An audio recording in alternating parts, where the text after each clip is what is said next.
చిరు ఉద్యోగైనా, software employee అయినా, దుకాణదారుడైనా, వ్యాపారవేత్త అయినా సొంతిల్లు ప్రతి ఒక్కరి కల. అపార్ట్మెంట్స్, గేటెడ్ కమ్యూనిటీస్, ఇండిపెండెంట్ ఇల్లు, డూప్లెక్స్ విల్లాలు, ప్లాట్లు, ఫామ్ హౌస్లు ఎక్కడ కొనాలి, ఎలా కొనాలి అనే సందేహాలను తీర్చేందుకు డ్రీమ్ హోమ్ మీ ముందుకొచ్చేసింది. ముందుగా హెడ్లైన్స్ చూద్దాం.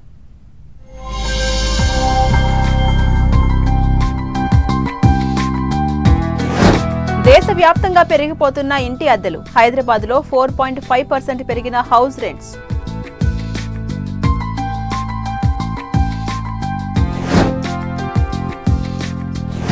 హైదరాబాద్కు క్యూ కట్టిన అంతర్జాతీయ మాల్స్. విశ్వనగరంలో పెరిగిన రీటైల్ స్పేస్ నిర్మాణాలు.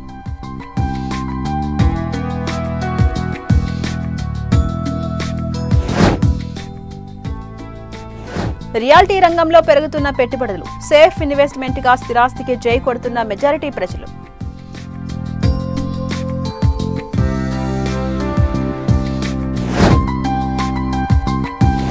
దేశంలో పెరుగుతున్న అపార్ట్మెంట్ కల్చర్. పై అంతస్తులో నివసించడం హోదాగా భావిస్తున్న జనం.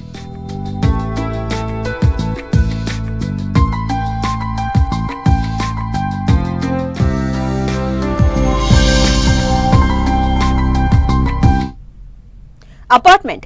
నగరాలు, పట్టణాలు అనే తేడా లేకుండా ఇప్పుడు ఎవరైనా అపార్ట్మెంట్లో ప్లాట్ కొనేందుకు మొగ్గు చూపిస్తున్నారు. అయితే అపార్ట్మెంట్లో ఇల్లు కొనేవారు ఏ ఫ్లోర్లో ప్లాట్ తీసుకోవాలన్న దానిపై కొంత అయోమయం ఏర్పడుతోంది. కింది ఫ్లోర్లో కొనాలా లేక పై ఫ్లోర్స్లో ఫ్లాట్ తీసుకోవాలా అన్న దానిపై సందేహాలు వస్తుంటున్నాయి. మరి వీటికి రియల్ ఎస్టేట్ రంగ నిపుణులు ఏం చెబుతున్నారో చూద్దాం.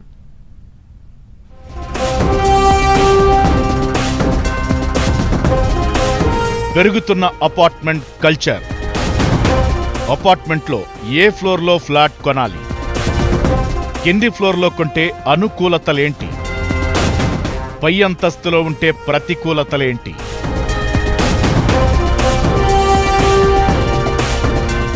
ఒకప్పుడు పెద్ద పెద్ద నగరాలకే పరిమితమైన అపార్ట్మెంట్ కల్చర్ ఇప్పుడు చిన్న పట్టణాలకు వచ్చేసింది. సొంతిల్లు కొనుక్కోవాలనుకునే మధ్యతరగతి వారికి బడ్జెట్లో ఇల్లు దొరకడంతో అపార్ట్మెంట్ వైపు మొగ్గు చూపుతున్నారు. మరోవైపు అపార్ట్మెంట్స్ అన్ని గేటెడ్ కమ్యూనిటీలో ఉండటం, సకల సౌకర్యాలు ఏర్పాటు చేస్తుండటంతో చాలా మంది అపార్ట్మెంట్లో ఫ్లాట్ కొనేందుకు ఆసక్తి చూపుతున్నారు. ప్రస్తుతం చాలా వరకు హైరైజ్ అపార్ట్మెంట్స్ ప్రాజెక్టులను చేపడుతున్న నిర్మాణ సంస్థలు ఏకంగా 50 అంతస్తుల వరకు నిర్మిస్తున్నాయి. అయితే మొదటిసారి అపార్ట్మెంట్లో ఫ్లాట్ కొనేవారికి అనేక సందేహాలు ఉంటాయి. చాలా మందికి అపార్ట్మెంట్లో ఏ ఫ్లోర్ సౌలభ్యంగా ఉంటుందన్న దానిపై కొంత అయోమయం నెలకొంటుంది.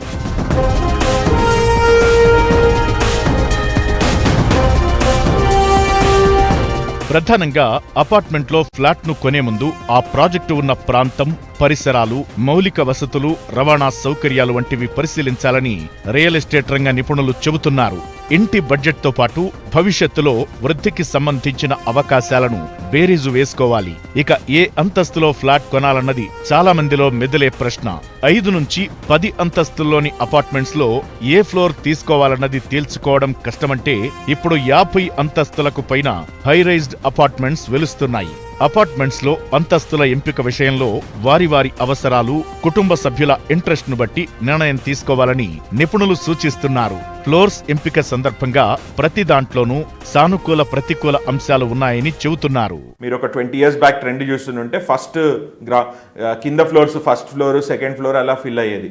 కానీ ఇప్పుడు మీరు ఆలోచిస్తే సెకండ్ ఫ్లోర్ తర్వాత ఎక్కడైనా సరే లిఫ్టే కదా తీసుకోవాల్సిందనేసి అని ఇప్పుడు మ్యాక్సిమం ఫస్ట్గా పోయేటి అన్ని టాప్ ఫ్లోర్స్ వెళ్ళిపోతున్నాయి. మీరు పెద్ద హై రైజర్స్లో వ్యూస్ కోసం కానీ లేకపోతే అవే ఫ్రమ్ నాయిస్, కింద జరిగే హంగులు లేకపోతే రోడ్ నాయిస్ ఇవన్నీ కోసం అవే కానీ. So one of the first preference is to go on high floors. ఏమవుతుందంటే జనరల్లీ యంగ్ పీపుల్ కూడా కొంటున్నారు కాబట్టి, young people are buying these apartments, the home buying age decrease అయింది కాబట్టి వాళ్ళంతా టాప్ ఫ్లోర్స్ని ప్రిఫర్ చేస్తున్నారు. కాంక్రీట్ జంగిల్లా కాకుండా శివార్లలో అపార్ట్మెంట్ చుట్టూ తగిన ఖాళీ స్థలం ఉండి చుట్టూ పచ్చదనం ఉంటే క్రింది అంతస్తులో కొనుగోలు చేయవచ్చు. క్రింది అంతస్తులో గాలి, వెలుతురు సమృద్ధిగా వస్తుందా లేదా అన్నది పరిశీలించుకోవాలి. ఇంట్లో పెద్దవాళ్లు ఉండి వారు ప్రతిసారి లిఫ్ట్ ఎక్కడం ఇబ్బంది అనుకుంటే క్రింది ఫ్లోర్స్ లో ఉండడమే మేలంటున్నారు నిపుణులు.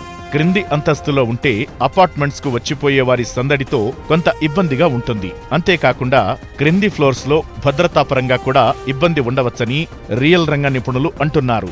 తరచూ ఇల్లు మారేవారికి సామాగ్రి తరలించడం కింది అంతస్తులో సులువు కాబట్టి అలాంటి వారికి సౌలభ్యంగా ఉంటుందంటున్నారు నిపుణులు.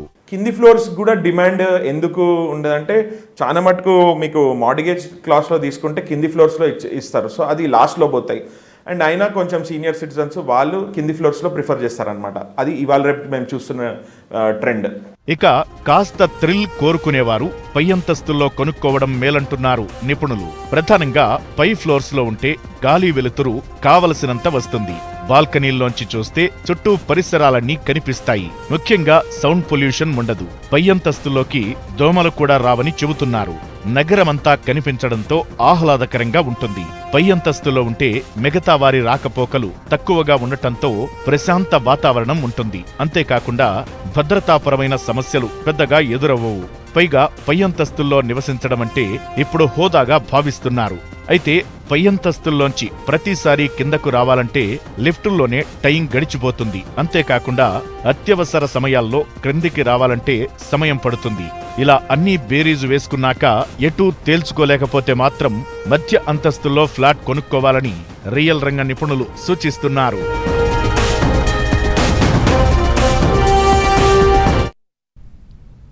హైదరాబాద్లో అద్దె ఇళ్లకు డిమాండ్ పెరుగుతోంది. అంతేకాదు ఇంటి అద్దెలు కూడా భారీగా పెరిగిపోతున్నాయి. వర్క్ ఫ్రం హోం నుంచి ఐటీ రంగ ఉద్యోగులంతా పూర్తి స్థాయిలో కార్యాలయాలకు వస్తున్నారు. దీంతో ఇప్పుడు ఆఫీసులన్నీ ఎంప్లాయీస్తో కలకల్లాడిపోతున్నాయి. గతంలో సొంతూళ్లకు వెళ్లిన ఉద్యోగులంతా హైదరాబాద్కు వస్తుండడం వంటి అద్దెలపై ప్రభావం చూపిస్తోంది. హైదరాబాద్ సహా దేశవ్యాప్తంగా హౌస్ రెంట్స్ భారీగా పెరిగాయని అధికారిక లెక్కలు చెబుతున్నాయి.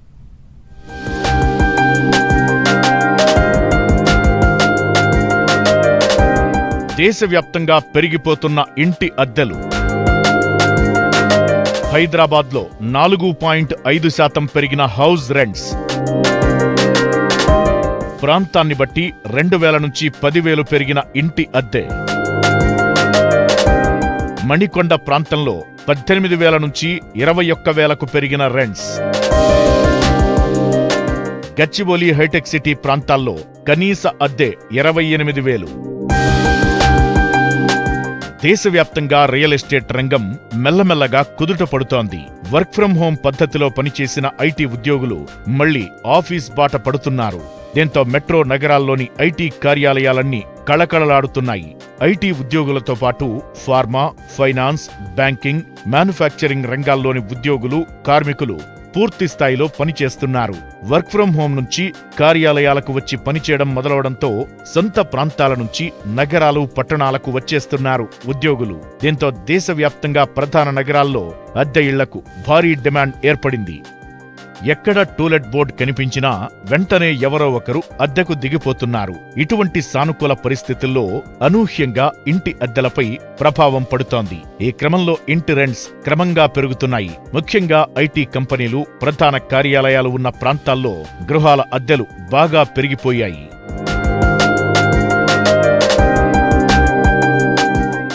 హైదరాబాద్లో లగ్జరీ గృహాల అద్దెలకు డిమాండ్ బాగా పెరిగింది.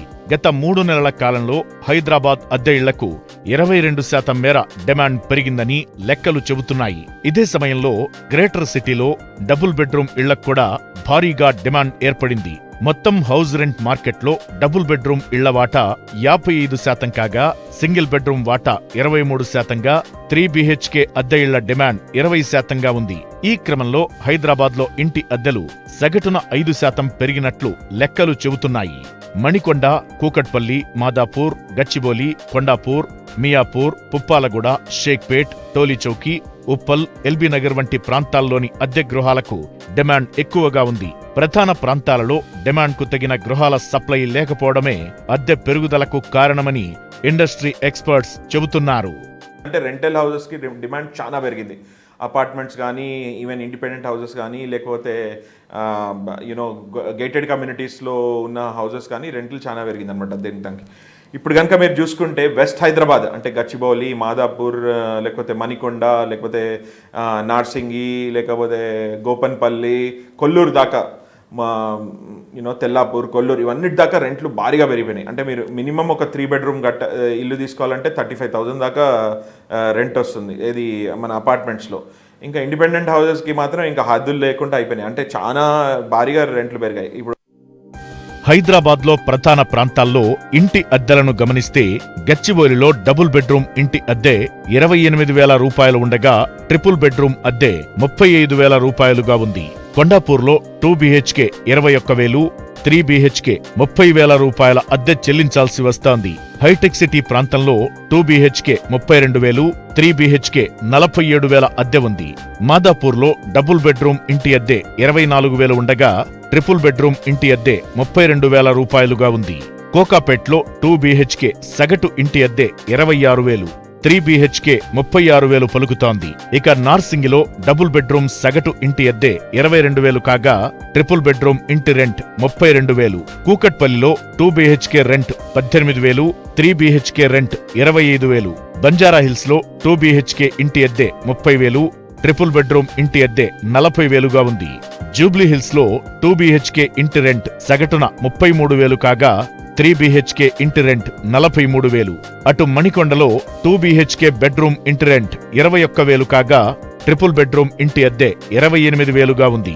ఆయా ప్రాంతాల్లో లగ్జరీ అపార్ట్మెంట్స్, గేటెడ్ కమ్యూనిటీల్లో అయితే అద్దెలు ఇంకా ఎక్కువగానే ఉన్నాయి.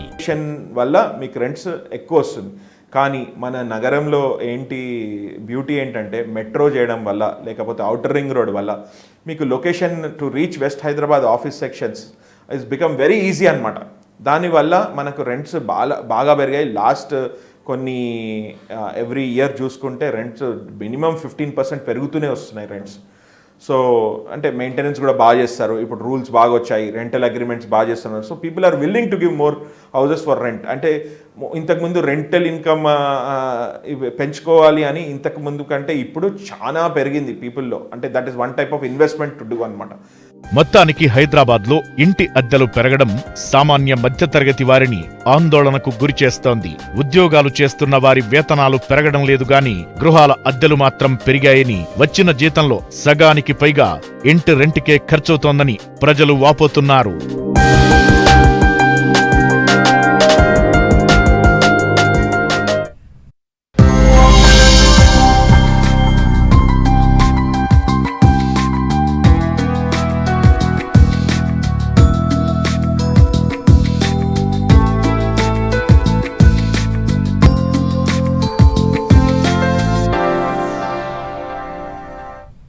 భారత్లో అత్యంత సురక్షితమైనటువంటి పెట్టుబడి రంగం ఏది?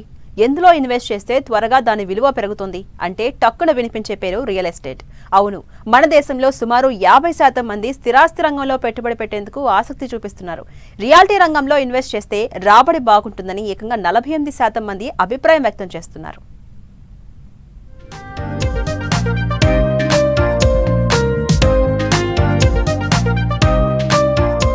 పెట్టుబడుల్లో రారాజు.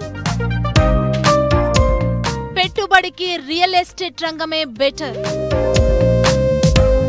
రియాలిటీ రంగంలో పెట్టుబడి పెట్టేందుకు భారతీయుల ఆసక్తి. రియల్ ఎస్టేట్ లో రాబడి ఎక్కువంటున్న 48% మంది. స్థిరాస్తి రంగంలో ఇన్వెస్ట్ చేస్తే సేఫ్ అన్న అభిప్రాయం. పోస్ట్ కోవిడ్ తర్వాత ప్రతి ఒక్కరిలో చాలా మార్పులొచ్చాయి. ఇలాంటి మహమ్మారి హఠాత్తుగా దాడి చేసినప్పుడు మనం ఆర్థికంగా బలంగా ఉండాలని ఓ గుణపాఠం నేర్చుకున్నాం. అందుకే కరోనా తరువాత చాలా మందిలో ముందు జాగ్రత్త అలవాటైంది. ఆరోగ్యపరంగానే కాదు, వారంతా ఆర్థికపరమైన జాగ్రత్తలు తీసుకుంటున్నారు. అంతేకాదు, తమ భవిష్యత్ అవసరాల కోసం తాము సంపాదించే ప్రతి పైసాను ఎలా పొదుపు చేయాలని ఆలోచిస్తున్నారు. తమ ఖర్చులు పోను మిగిలిన సంపాదనను పొదుపు చేసి డబ్బును ఎందులో పెట్టుబడిగా పెట్టాలని మధ్యతరగతి, ఎగువ మధ్యతరగతి వాళ్ళు లెక్కలు వేసుకుంటున్నారు. ఎందులో ఇన్వెస్ట్ చేస్తే భద్రతతో పాటు అధిక రాబడొస్తుందని చాలా మంది సమాలోచనలు చేస్తున్నారు.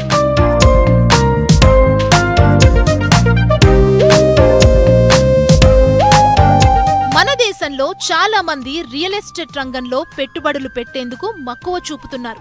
రియల్ రంగంలో అయితేనే తమ పెట్టుబడులు సురక్షితంగా ఉంటాయని మెజారిటీ ప్రజలు భావిస్తున్నారు. అంతేకాదు, స్థిరాస్తి రంగంలో ఇన్వెస్ట్ చేస్తే రాబడి కూడా ఎక్కువగా ఉంటుందని వారు నమ్ముతున్నారు. ఇటీవల నిర్వహించిన అనేక సర్వేల్లో స్టాక్ మార్కెట్లు, బంగారం, రియల్ ఎస్టేట్, బిట్కాయిన్ వంటి రకరకాల పెట్టుబడి సాధనాల్లో రియల్ రంగమే అత్యంత సురక్షితమైన, అధిక రాబడి మార్గంగా తేలింది. సురక్షితమైన పెట్టుబడిగా తొలి స్థానంలో స్థిరాస్తి రంగం నిలవగా, రెండో స్థానంలో డిపాజిట్లు, మూడవ స్థానంలో స్టాక్ మార్కెట్లు, నాలుగో స్థానంలో బంగారం నిలిచాయి. అంతేకాదు అత్యంత క్షీణ స్థితిలో బిట్కాయిన్ నిలిచింది. భారతీయుల్లో 48% మంది రియాల్టీ రంగమే ఉత్తమ పెట్టుబడి సాధనమనే అభిప్రాయాన్ని వ్యక్తం చేయగా, 19% మంది డిపాజిట్లు, 18% మంది స్టాక్ మార్కెట్, 15% మంది బంగారానికి తమ ప్రాధాన్యతనిస్తామని తెలిపారు. దీర్ఘకాలానికి స్థిరాస్తిలో పెట్టుబడి పెట్టడం ద్వారా వచ్చే రాబడి మరే రంగంలోనూ రాదని నారిడ్కో హైజింగ్.com నిర్వహించిన తాజా సర్వేలో 48% మంది అభిప్రాయపడ్డారు. పోర్ట్ఫోలియోలో మోర్ దెన్ 50 to 60% మటుకు డెఫినెట్ గా రియల్ ఎస్టేట్ లో ఉండాలి. ఎందుకంటే మీరు ఈజీగా ఎగ్జిట్ కావచ్చు, మీకు లాభాలు ఎక్కువ వస్తాయి, మళ్ళీ మీకు ట్రాన్సాక్షన్స్ ఈజీగా అవుతాయి. ఇప్పుడు వచ్చిన కొత్త ధరణియో భూభారతి ఇవన్నిటి వల్ల ఇప్పుడు రియల్ ఎస్టేట్ లో అంత లిటిగేషన్స్ అలాంటి ప్రాబ్లమ్స్ ఏమి ఉండట్లేదు. సో మీకు అలా చూసుకుంటే మీరు ల్యాండ్ మీద కనుక మీరు డబ్బులు పెడితే మీకు డెఫినెట్ గా ఇమీడియట్ ఎప్పుడు కావాలంటే అప్పుడు ఎగ్జిట్ కావచ్చు. అండ్ లాభాలు ఆల్మోస్ట్ 50 to 51% ఉంటాయి లేకపోతే మీరు 5-6 years ఆగారంటే.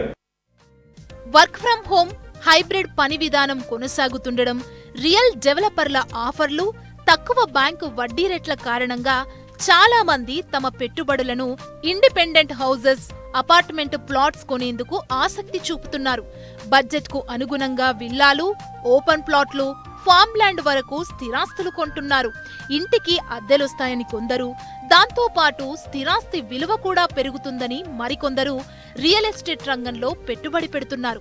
హైదరాబాదులో అయితే ఇతర ప్రాంతాల్లో నివాసం ఉన్నవారు సైతం పిల్లల భవిష్యత్తు కోసం ఐటీ కారిడార్లో స్థిరాస్తులు కొనుగోలు చేస్తున్నారు.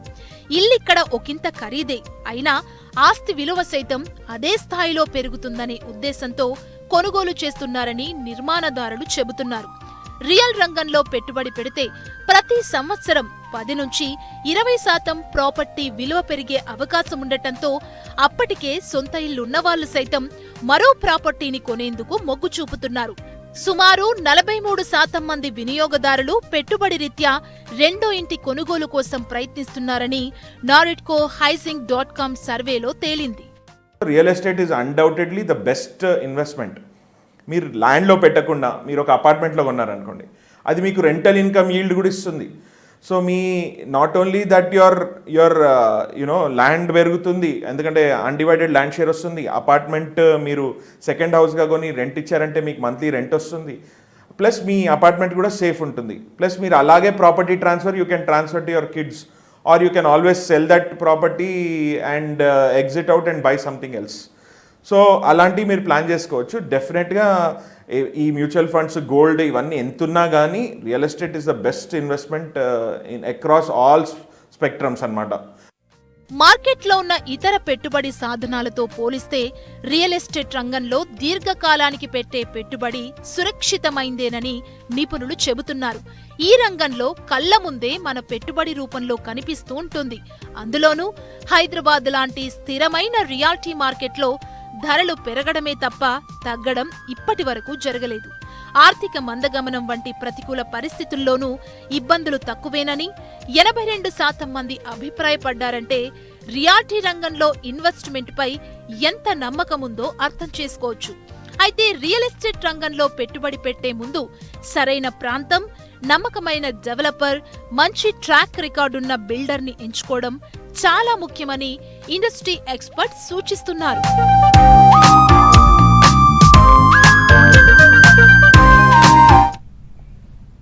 హైదరాబాద్ రియల్ ఎస్టేట్ రంగంలో రీటైల్ మార్కెట్ స్పేస్ నిర్మాణం జోరందుకుంది. దేశీయ సంస్థలతో పాటు అంతర్జాతీయ షాపింగ్ మాల్స్, రీటైల్ మార్కెట్ సంస్థలు హైదరాబాద్ కు క్యూ కట్టడంతో రీటైల్ స్పేస్ నిర్మాణం రెట్టింపవుతుంది. దేశంలోని మిగతా మెట్రో నగరాలతో పోలిస్తే హైదరాబాద్ లో రీటైల్ స్పేస్ లీజ్ తక్కువగా ఉండడంతో రాబోతున్న రోజుల్లో ఈ రంగంలో గ్రేటర్ సిటీ మరింత దూసుకుపోబోతుందని ఇండస్ట్రీ ఎక్స్పర్ట్స్ అంచనా వేస్తున్నారు.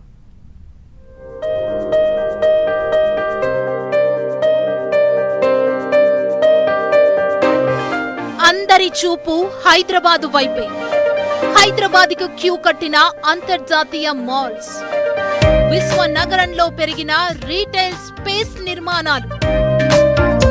రానున్న రోజుల్లో రీటైల్ స్పేస్ కి భారీ డిమాండ్. నిర్మాణం పూర్తి కాకముందే లీజు కోసం అగ్రిమెంట్లు పూర్తి. హైదరాబాద్ రియల్ ఎస్టేట్ రంగంలో నివాస, వాణిజ్య, కార్యాలయ స్పేస్ నిర్మాణాలతో పాటు రీటైల్ స్పేస్ నిర్మాణాలకు మంచి డిమాండ్ ఉంటూ వస్తోంది. అందుకు తోడు షాపింగ్ మాల్స్ చాలా వేగంగా విస్తరిస్తున్నాయి. మాల్స్ లో రీటైల్ దుకాణాల్లో కొనుగోలుదారుల సందడి, మల్టీప్లెక్స్ల్లో వీక్షకుల తాకిడి పెరగటంతో మాల్స్ నిర్వాహకుల్లో కొత్త ఉత్సాహం నెలకొంది. మరోవైపు దేశవ్యాప్తంగా కొత్త షాపింగ్ మాల్స్ వస్తున్నాయి. అందులోనూ హైదరాబాదుకు దేశీయ సంస్థలతో పాటు అంతర్జాతీయ సంస్థలు షాపింగ్ మాల్స్ కోసం క్యూ కట్టాయి. దీంతో విశ్వనగరంలో రీటైల్ మార్కెట్ స్పేస్ కి భారీ డిమాండ్ ఏర్పడింది. అందుకనుగుణంగా నగరంలోని పలు ప్రాంతాల్లో షాపింగ్ మాల్స్ నిర్మాణం తుది దశలో ఉంది.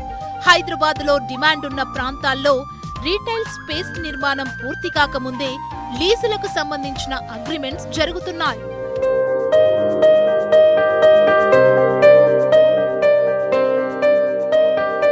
ఈ ఏడాది జనవరి నుంచి ఏప్రిల్ వరకు నగరంలో 2.5 లక్షల చదరపు అడుగుల రీటైల్ స్పేస్ లీజు లావాదేవీలు జరిగాయని లెక్కలు చెబుతున్నాయి. గతేడాది ఇదే సమయంలో కేవలం 1.5 లక్షల చదరపు అడుగుల స్థలానికి మాత్రమే లీజింగ్ అగ్రిమెంట్లు జరిగాయి. హైదరాబాద్ లో రీటైల్ లీజుల్లో స్టోర్ల వాటా 33% ఉండగా వస్త్ర సంబంధిత షోరూంల వాటా 30%, ఫుడ్ కోర్ట్ల వాటా 11%గా ఉంది. హైదరాబాద్ లోని సోమాజిగూడ, మాదాపూర్, హైటెక్ సిటీ, గచ్చిబౌలి, కొండాపూర్, కుకట్పల్లి, మియాపూర్, పటాన్చెరు, ఉప్పల్ మరియు ఎల్బీ నగర్ వంటి ప్రాంతాల్లో షాపింగ్ మాల్స్, హై స్ట్రీట్స్ లో వాణిజ్య కార్యకలాపాలు పెరిగాయి. ఈ ఏడాది మొదటి 4 నెలల కాలంలో హైదరాబాద్ లో రీటైల్ లీజులు 137% పెరిగాయని పలు నివేదికలు స్పష్టం చేస్తున్నాయి.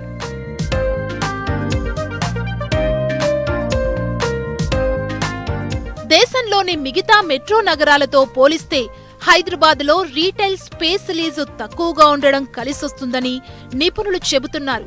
హైదరాబాద్ లో చదరపు అడుగు సగటు లీజు 75 రూపాయలుగా ఉంది.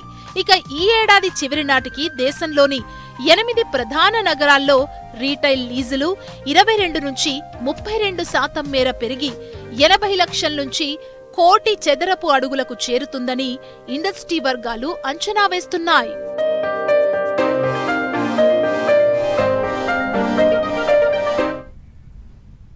ఇది ఈ వారం డ్రీమ్ హోమ్. మరిన్ని ఇంట్రెస్టింగ్ స్టోరీస్ తో వచ్చే వారం మళ్ళీ కలుద్దాం. అంతవరకు కీప్ వాచింగ్ 10 టీవీ.